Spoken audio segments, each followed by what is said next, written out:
let's turn to Aleppo. Mr. Trump, in the last debate, you were both asked about the situation in the Syrian city of Aleppo, and I want to follow up on that because you said several things in that debate which were not true, sir. You said that Aleppo has basically fallen. In fact, there are... It's a catastrophe. It is a catastrophe, but there are a quarter of... Have you seen it? Have you seen it? Sir, have you seen what's happened to Aleppo? If I might finish my question. Okay, so it hasn't fallen. Take a look at it. Well, there are 250,000 people still living there and being slaughtered. That's right. You also and they are being slaughtered because of bad decisions. If I may just finish here.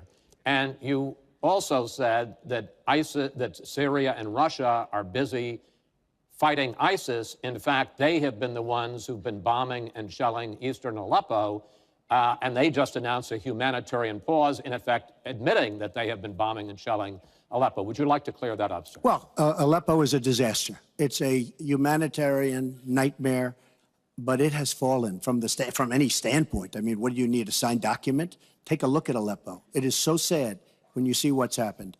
And a lot of this is because of Hillary Clinton, because what's happened is by fighting Assad, who turned out to be a lot tougher than she thought, and now she's going to say, oh, he loves Assad. He's just much tougher and much smarter than her and Obama.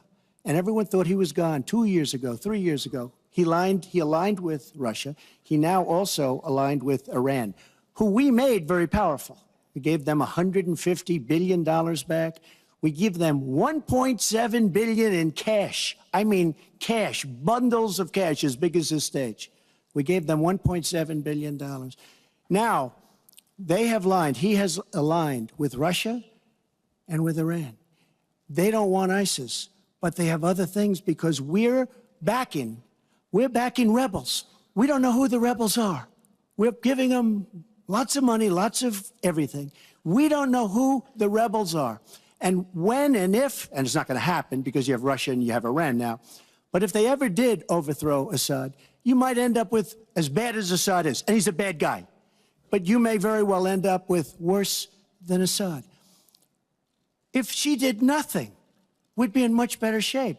And this is what's caused the Great Migration, where she's taken in tens of thousands of Syrian refugees who probably, in many cases, not probably, who are definitely, in many cases, ISIS aligned, and we now have them in our country, and wait till you see, this is going to be the great Trojan horse, and wait till you see what happens in the coming years. Lots of luck, Hillary. Thanks a lot for doing a great job. Secretary Clinton, you have talked about, and in the last debate and again today, that you would impose a no-fly zone to try to protect the people of Aleppo and to stop the killing there. President Obama has refused to do that because he fears it's going to draw us closer or deeper into the conflict. And General Joseph Dunford, the chairman of the Joint Chiefs of Staff, says, you impose a no-fly zone, chances are you're going to get into a war, his words, with Syria and Russia. So the question I have is, if you impose a no-fly zone, first of all, how do you respond to their concerns? Secondly, if you impose a no-fly zone and a Russian plane violates that, does President Clinton shoot that plane down? Well, Chris, first of all, I think a no-fly zone could save lives and could hasten the end of the conflict. I am well aware of the really legitimate concerns that you have expressed from both the president and the general. This would not be done just on the first day. This would take a lot of negotiation. It would also take making it clear to the Russians and the Syrians that our purpose here was to provide safe zones on the ground. We've had millions of people leave Syria, and those millions of people inside Syria who've been dislocated. So I think we could strike a deal and make it very clear to the Russians and the Syrians that this was something that we believed was in the best interests of the people on the ground in Syria. It would help us with our fight against ISIS. But I want to respond to what Donald said about refugees. He's made these claims repeatedly. I am not going to let anyone into this country who is not vetted, who we do not have confidence in, but I am not going to slam the door on women and children.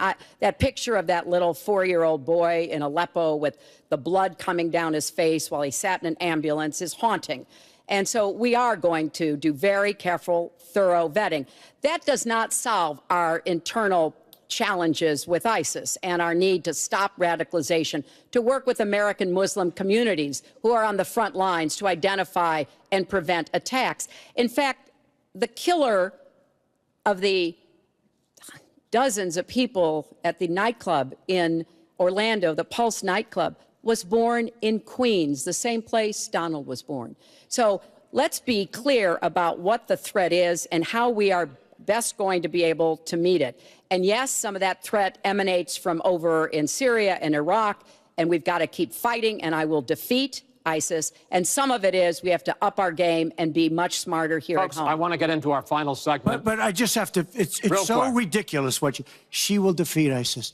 We should have never let ISIS happen in the first place. And right now they're in 32 countries. Okay. You should have never. Wait 1 second. They had a ceasefire 3 weeks ago. A ceasefire, United States, Russia, Syria.